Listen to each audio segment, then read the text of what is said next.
Hello, welcome back to another episode of Billy Ho Sports. We are going to cover the Grade 1 Alabama Stakes next Saturday. Just a really strong three-year-old filly division this year, beating up on each other since the trail began for the Kentucky Oaks. And I do love this race. We're going to designate it a split the pot race of the week. So if you are new to the channel, just check the description for the details.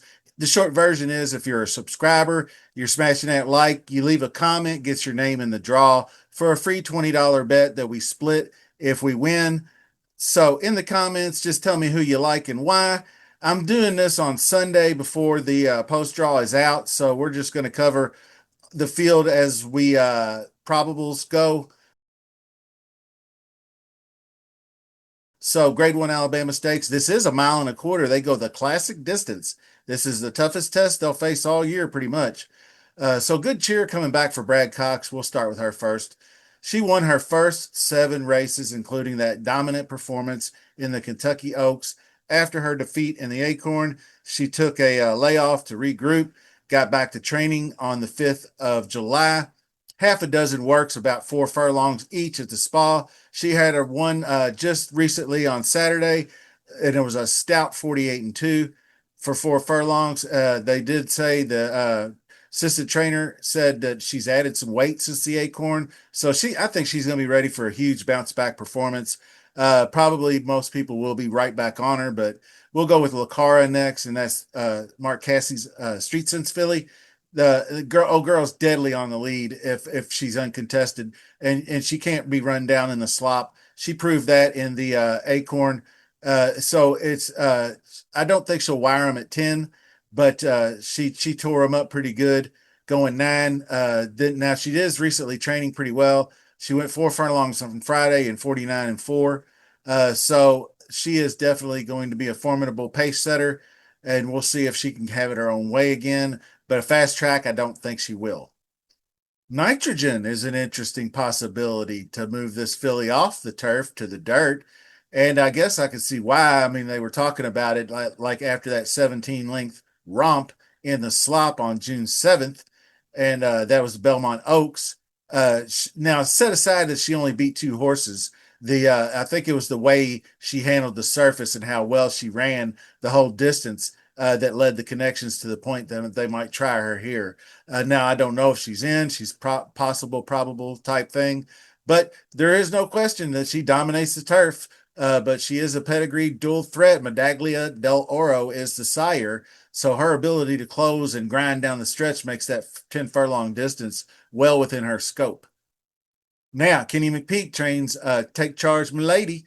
Nice stakes filly here and has been competitive in graded company, but just not quite the top tier, in my opinion. With the right trip, she can hit the board, round out the podium. She did the second place in the Ashland, similarly to that.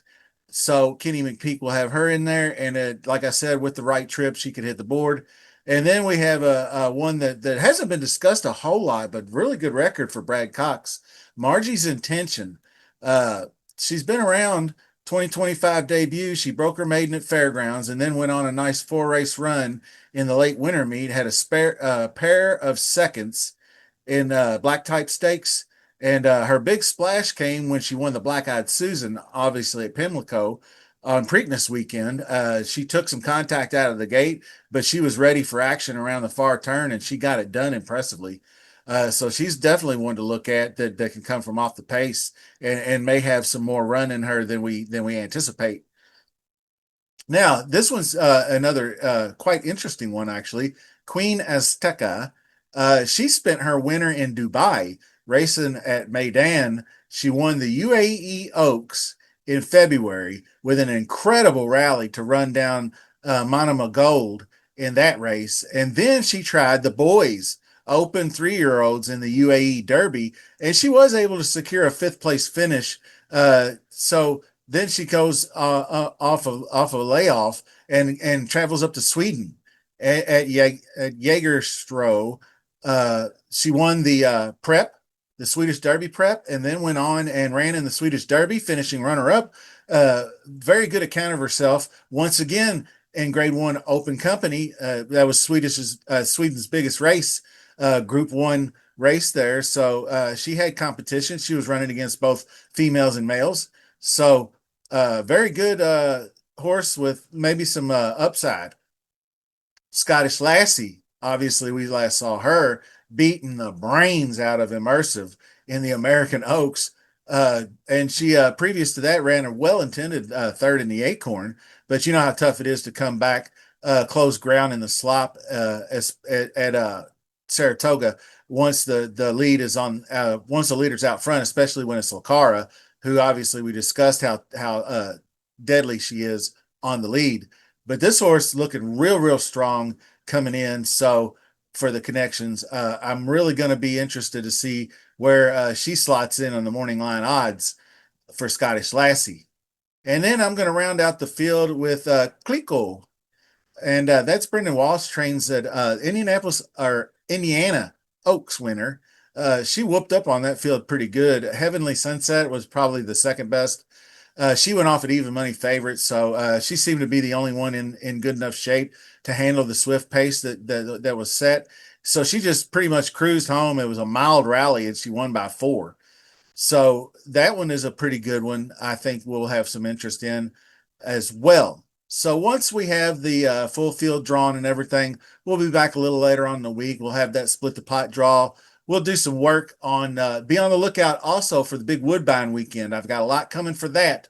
The EP Taylor and the King's Plate Stakes, and they have $1 million guaranteed pick 5, things of that nature. So definitely set your notifications so you don't miss out on the Wednesday or Thursday draw. We'll see how it goes this week. And so as long as your notification bell is set, you won't miss it.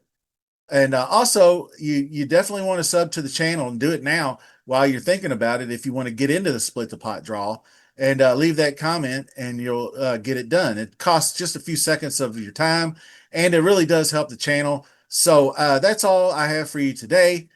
We'll be back very soon. See ya. Manny Franco and Candy. Now there goes Candy on the outside. She's making her move, coming to the 3/8 pole. Within 4 lengths of the lead, she's coming widest of all, passing horses one by one. Power Squeeze has 7 to make up, and at the back, Just Basking. 3/4. In 1:11 and 4/5 seconds. They're a quarter of a mile from home. Chatalis has been there throughout.